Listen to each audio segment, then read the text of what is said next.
Welcome everybody. I'm here today to address the issue of Native American inequality problems.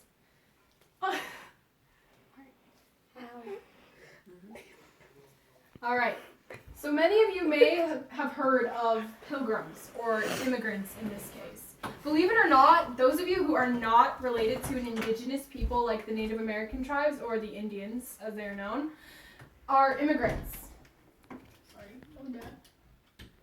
Are immigrants, like cowboys kind of thing. Yeah, most of you know about those. Pilgrims and, yeah, immigrants. So, who has heard of these people? Everybody, basically. Yeah. They're the Native American people, and they have guns and stuff. It says, Homeland Security fighting terrorism since 1492. Now, they make it seem kind of funny, but it's very true. And I'm going to explain that to you in a moment. Alright, so... Okay. Oh, sorry.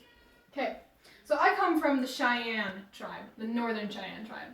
And our tribe is well known for its chief, dull knife, and its weapons, which is the arrow, the hatchet, the spear, and the bow, basically. And we're also known for our craftsmanship and hunting buffalo, also living in teepees. We are one of the Plain Indians who live in the northern upper region of the United States, and they usually did a lot of hunting and a lot of moving around. Now, every tribe has its symbol. This is my Northern Cheyenne symbol. This is very, very sacred to us. And this is what the chiefs usually wore on their chests in battle or their faces. Now, I'm going to start off by telling a story. So, who has ever seen this? Or does anybody recognize this? No. No? I'll see you're shaking your heads. Okay. Do you recognize them now? Mm-hmm. Those are the Black Hills in which they carved the president's faces on. Now, before they were this, they were sacred ground to my tribe. Very sacred ground. And we fought over it with the Sioux and the Blackfeet Nation. Now, as you can see, it's not what it used to be. Now, why would it be like that, you think? Why would the president's faces be carved into it? I'm going to tell you. I'm not going to let you guess. So, first off, my tribe was put onto the reservation, or also known as relocation, the Indian Relocation Program, in which they took my tribe and they moved them to a separate place called reservations, a place of land that was usually not very nice. See this picture right here with these Indian kids? They lined them all up and they'd have them in schools and places like that. It was called the Indian Placement Program. This was also, people write a lot of books about it and how life there is quite hard. Alright, now we're going to watch this really short kind of video. I'm going to stop it halfway through, so. Oh.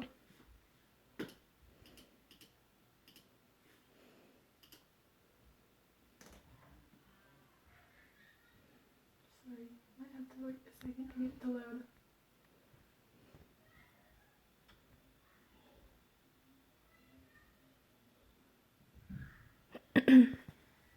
Anyway, so while this video is loading, I'm just going to kind of like tell more about the Black Hills. So the Black Hills, while we were taking it from the Sioux and we were the Cheyenne tribe, we were taking it from the Sioux and the Blackfeet Nation. We fought over separate pieces of land because our old chiefs were buried there. So to us, it was kind of like really, really sacred because of the chiefs were buried there. Therefore, it was like almost like having a king buried there. So you know how like George Washington's grave is super, super nice and stuff? Mm-hmm. And like everybody always respects it. So that's what we did. We respected it. And then they went and carved things into it. It was wrong. It was very wrong. So I don't think that video is going to load. So we're just going to go back here. Kidding me? Come on. Alright. Okay. So next I'm going to talk about, of course, I'm talking about Native American inequality problems. So what happened? What exactly happened, do you think, to make these people move out of their lands. So for my tribe, we presided in North Carolina, usually, or around that region. So there they found what was formerly known as the gold rush, where people came in and they tried to take gold and coal and stuff from the lands.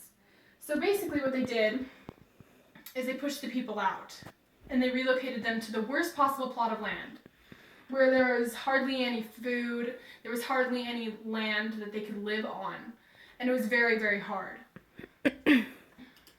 And those of you, have you ever heard of the Trail of Tears? Yeah. Most of you. All right. That is when the Cherokee Nation was forced to trek over 500 miles to their relocation spot. Many of them died. Over 4,000 of them perished on that walk. Now, how are they now? Now, on reservations, you have to understand something. That these people have been very, very poorly treated. They do not think they're worth much of anything. And their houses are horrible, from what I have seen. Not all of them are bad, but most of them are just poverty-stricken houses. My aunt's house doesn't even have any running water. She lives on the Lame Deer Reservation in Montana. Doesn't even have any running water. She has to go outside to the river and boil her water so that she can even drink it. How would you like to live like that? That would be very hard. Now, the reason that there's so much poverty there is because reservations are very poorly funded. The government is supposed to supply the Native American tribe a certain amount of money every month. And they have been failing to do that for the past decades. It has been horrible for them. Now, most of you think, oh, you're Native American, you probably get checks from the government every month. That is not true. The only check I have ever gotten for being Native American was $16. Do you think that's enough to live on? Because I don't. All right. So,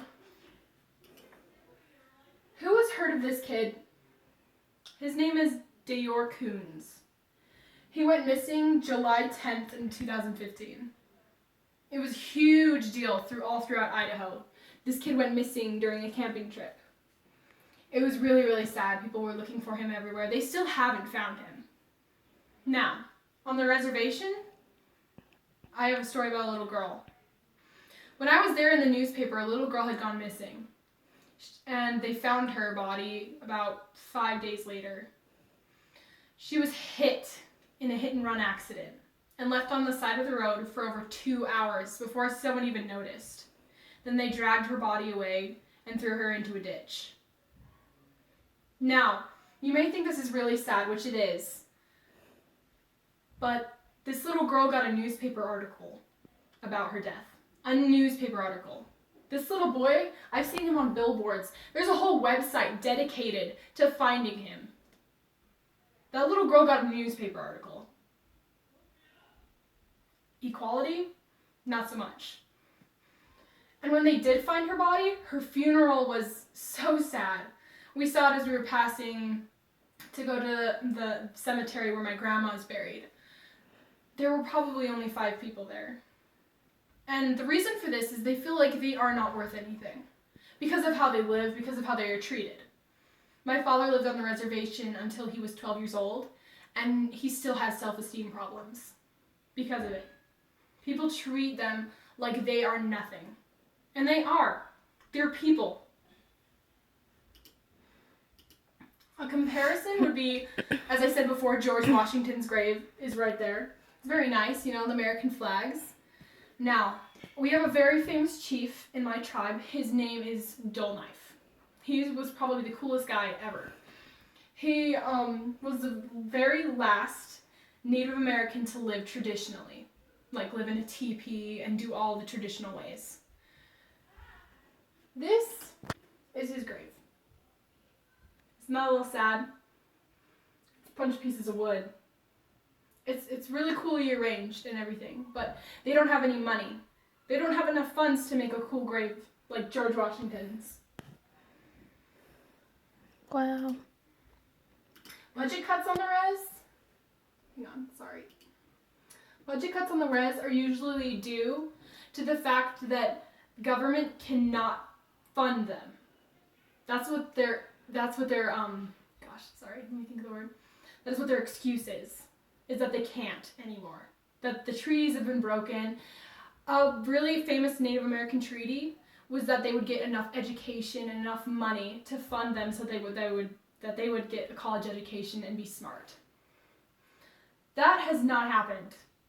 Their school probably only has about 200 people in it. And in Lame Deer, less than 60% of them even graduate high school.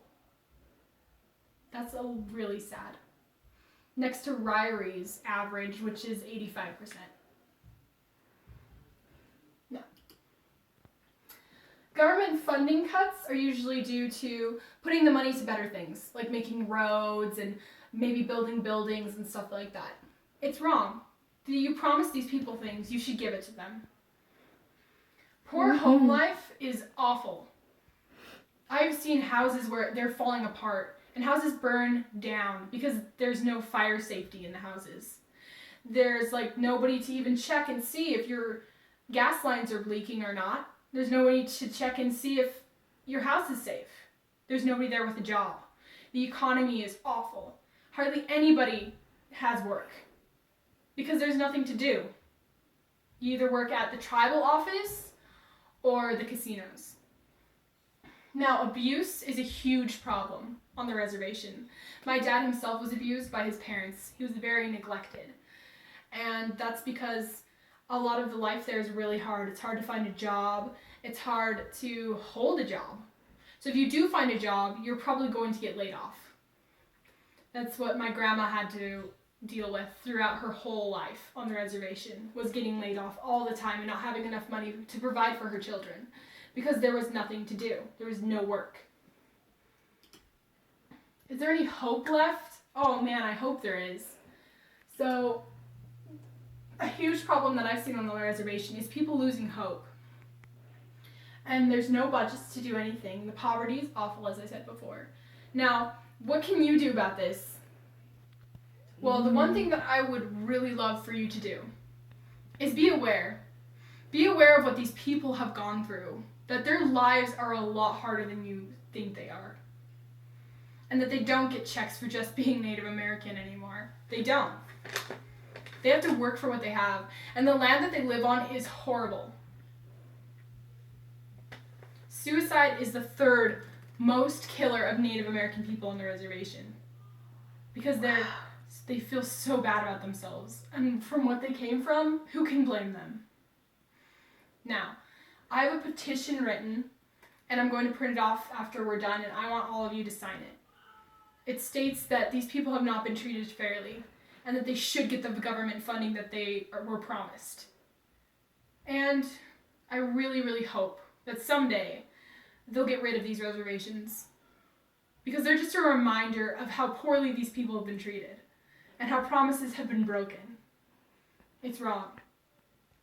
And I'm glad I could educate some of you about it, because I'm sure it's a problem that you've never heard of or hardly ever hear about. Thank you. That's all I have.